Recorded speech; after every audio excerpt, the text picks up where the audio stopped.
When the car struck me, the car lifted in the air and they just kept driving.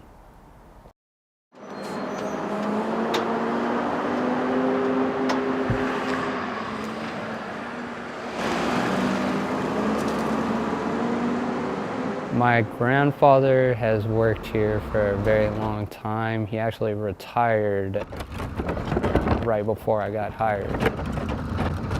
He was my father figure. He took care of me. He's still teaching me things today. He would always bring me when I was little. I'd come here after school, and so I was always around the trucks. It was always just fun being around the trucks. So we're going about our day. It was still pretty early in the morning.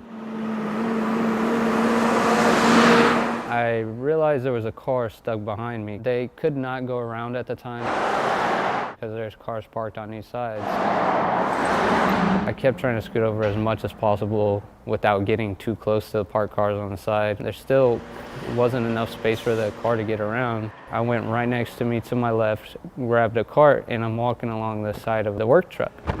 The car was maybe 6 houses down from us, and they waited behind us for maybe 5 minutes, and that's when they got impatient and drove real fast around the left-hand side of the truck. I lifted my head up and the car was right in front of me, and I had to try to move out of the way. The car lifted in the air and they just kept driving.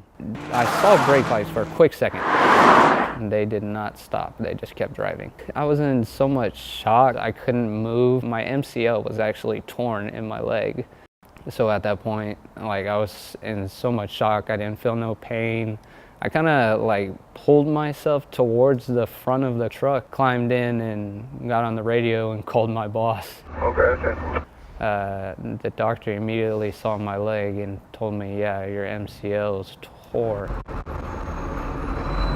He was like, yeah, we're gonna have to do a lot to your leg to get you back to where you need to be. 2.5 full months of physical therapy. I'd have to go about 2 to 3 times a week.